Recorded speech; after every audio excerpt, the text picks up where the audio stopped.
વડોદરામાં દર વખતે વિશ્વામિત્રીના કારણે ચોમાસામાં વડોદરાની જે હાલત થાય છે એના મુદ્દે આપણે અનેક વખત ચર્ચા કરી, ગટર રોડ રસ્તા વિશે આપણે અનેક વખત ચર્ચા કરી, પરંતુ હવે જ્યારે વડોદરા શહેર પ્રમુખ જ કહી રહ્યા હોય ભરી સભામાં કે વડોદરાનો વિકાસ બીજા બધા શહેરોની તુલનાએ ઓછો થયો છે, તો આપ શું માનો છો સૌથી પહેલા તો, અને કયા કારણો આપને લાગે છે? જુહી, તમારા સવાલનો જવાબ સ્પષ્ટ આપવા માંગુ છું. There is a big difference between development and expansion. Vadodara શહેર એક્સપાન્ડ થયું છે, વડોદરા શહેર ડેવલપ ક્યાંય નથી થયું. વડોદરા શહેરમાં તમે જો કે સરકારી ઇન્ફ્રાસ્ટ્રક્ચર હોય, હોસ્પિટલના ઇન્ફ્રાસ્ટ્રક્ચર હોય, સરકારી શાળાઓના ઇન્ફ્રાસ્ટ્રક્ચર હોય, તમામ જગ્યા ઉપર ફેલ, તમામ જગ્યા ઉપર ખાડે ગયું છે. વડોદરા મ્યુનિસિપલ કોર્પોરેશનની ખસ્તા હાલત તમારે વિચારવા જેવી, અને વડોદરા વાસીઓની કમનસીબી જોઈ કે વડોદરા વાસીઓને સત્તાધારી પાર્ટી ભારતીય જનતા પાર્ટી, સત્તાધારી પાર્ટીના જે પ્રમુખ મળ્યા એ પણ આયાતી મળ્યા, વડોદરાના લોકલ ના મળ્યા. વડોદરા વાસીઓને જે 2024માં સાંસદ મળ્યા એ પણ આયાતી મળ્યા, પોરબંદરના મળ્યા, વડોદરાના લોકલ ના મળ્યા. ક્યાંથી વિકાસની પરિભાષા આપણે જોઈ શકીએ? તમે જુઓ કે જુહી, વડોદરા શહેરમાં 2012 પછી વડોદરા શહેર પાસે પરમેનન્ટ સિટી એન્જિનિયર નથી, સિટી એન્જિનિયરનો અભાવ છે. આજે જુઓ કે વડોદરા શહેરની પરિસ્થિતિ એવી કે વડોદરામાં બે પ્રકારના મગર વસવાટ કરે છે, એક વિશ્વામિત્રી નદીમાં અને એક વડોદરા મ્યુનિસિપલ કોર્પોરેશનમાં બેઠેલા આ ભારતીય જનતા પાર્ટીના સત્તાધીશો કે જે લોકો માત્ર 3 વર્ષની અંદર 20 લાખથી વધુ, લગભગ 20 લાખથી વધુનું તો એમની જે સરકારી ગાડીઓ છે એનું ડીઝલ ખાઈ ગયા. 10 થી 15 લાખ રૂપિયા તો વાર્ષિક એ લોકોના ચા પાણીના પીવાના બિલ આવે છે.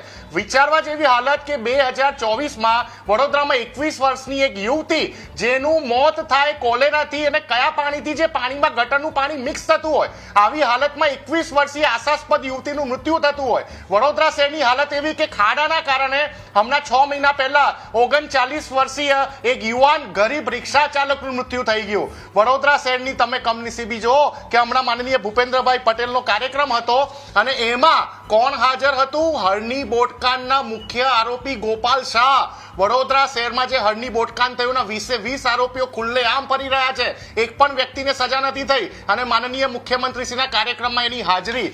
માત્ર ને માત્ર ભ્રષ્ટાચાર. ટાઉન પ્લાનિંગ વિભાગ એ વડોદરા શહેરનું ભ્રષ્ટાચારનું એક નવું એપિસેન્ટર બની ગયું છે.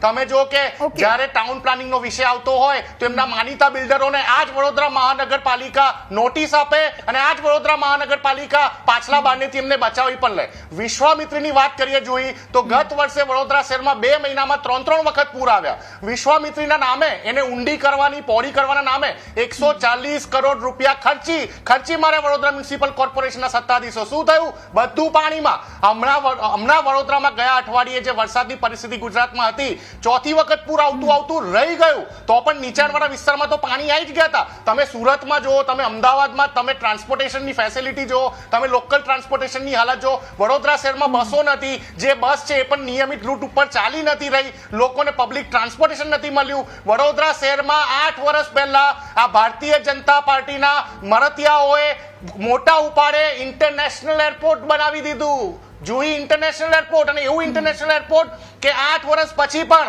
આજે 2025માં 15 સપ્ટેમ્બરે તમારી સાથે વાત કરી રહ્યો છું, એક પણ ઇન્ટરનેશનલ ફ્લાઇટ નથી જતી. વડોદરાના પૂર્વ સાંસદ રંજનબેને પણ આની માટે કામગીરી કરી, એમનું કંઈ ઉપજ્યું નહીં. અત્યારે હાલના સાંસદ હેમાંગભાઈ જોશી, એમને પણ આની માટે અવાજ ઉપાડ્યો, એમનું પણ કંઈ ઉપજ્યું નહીં. અધિકારીઓ એમના કંટ્રોલમાં નથી. એક પણ ફ્લાઇટ સુરત અને અમદાવાદની કમ્પેરિઝનમાં કેમ વડોદરા શહેરના નાગરિકોને એક પણ ઇન્ટરનેશનલ ફ્લાઇટ નથી મળી રહી? કેમ વડોદરા એરપોર્ટનું નામ સર સયાજીરાવ ગાયકવાડ આપવામાં નથી આવ્યું? અરે જુહી, કોંગ્રેસનું શાસન હતું, કોંગ્રેસના મેયર હતા, સ્વચ્છતા સર્વેક્ષણમાં આજ વડોદરા શહેરનો નંબર 1 આવતો હતો, અને આજે ટોપ 30 શહેરોમાં નંબર નથી આવ્યો.